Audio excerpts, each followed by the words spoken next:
I've told you guys for many years that football makes the individual measurements difficult for me. I never know when the Dolphins sign a linebacker if that linebacker is a perfect fit, unless Pro Football Focus sort of tells me what is great about that linebacker. Well, congrats on not being an advanced scout for the NFL, Dan. That's usually how most people do it. Okay. You don't have to have any shame associated with that. But the reason I bring this up is because this morning Dave Hyde of the Sun Sentinel wrote the column of Mike White is the quietest, most important signing that the Dolphins have made in forever. And last segment, very casually, Stugotz said Heinicke's better than Mike White.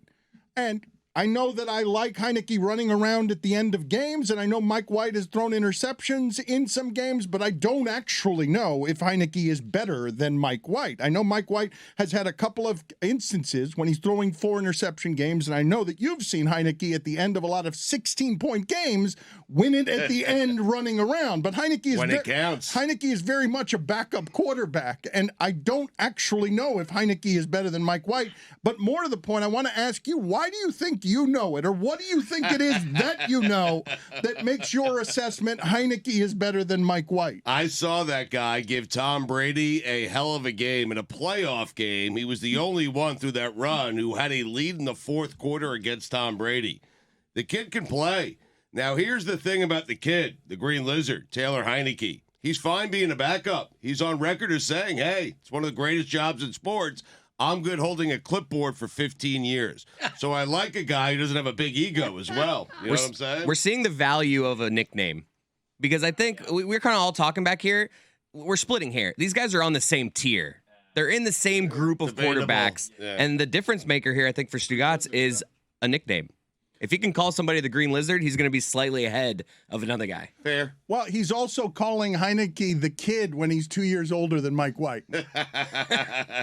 Feels like a kid, though. I mean, doesn't he? No.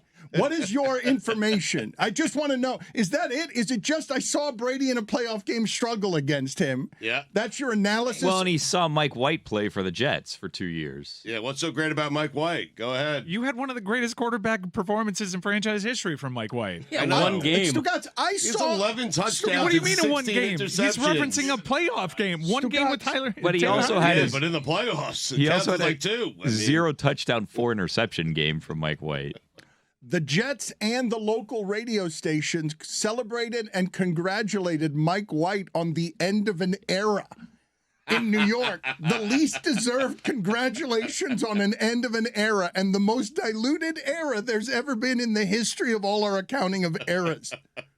I think why I rate Mike White over Heinicke is I have a pretty damn good idea at what the Green Lizard is. And he's fun, and he can win you a couple of games, but I'm pretty sure of what his ceiling is. And with Mike White, they're more. I want to see more from this player. I think that he has a higher ceiling. So I'm more curious about him. And I think there's more upside with the signing. I think some of the, and disappointment is probably the wrong word, but some of the, like, you thought, okay, they're going to get someone in the event that Tua gets injured that could be like a serviceable person, right? But if you believe reports, they had a number that they weren't going to go over for a backup quarterback. So it almost seems like, and again, welcome home, Mike White, it almost seems like they settled for that instead of going after someone like Jameis or someone more expensive that has more experience and more success at the position. 2 years, $16 million. They are paying Mike White. Up to $16 million. If he gets a bunch of bonuses and, time spent playing and stuff like that, which I think if you're Mike White is smart because if you're Mike White, are banking on, hey, Tua has an injury history. Maybe this is the place that I'm going to get the most playing time and I can get that money and then get another contract and start for another team if Tua gets injured and I get the playing time. You're in win now mode with a quarterback who can't stay healthy. If he gets hurt, you're going to Mike White. I guarantee you any Dolphin fan would rather go to Taylor Heinicke. I guarantee what you're doing is disingenuous, though, because you're saying you're in win now mode. Why are you in win now mode? Because you're affording guys like Jalen Ramsey and you Right. might be able to afford guys like Bobby Wagner. So I think I'd afford them the ability to not go for $2 extra million on Jameis Winston when Jameis Winston and Mike White could be comparable in their eyes. I'm saying and you'd it saves rather me go money. to. I'm saying you'd rather go to Taylor Heinicke than Mike White. But you I don't know what are you're their doing with contract- Mike White. I don't know what you're doing. What are because you doing what with are you Taylor? doing? The Green Same. Lizard. Like Taylor Chris- Heinicke is not a guy you want starting for you. He had 12 touchdowns and 6 interceptions last year. Mike White was not good. He was not good last year. He wasn't good the year before that either. He had a game. He had a single game. That's it. Mike White was easily the best quarterback that you had. Well, that's over the not last saying few much. years. Yes.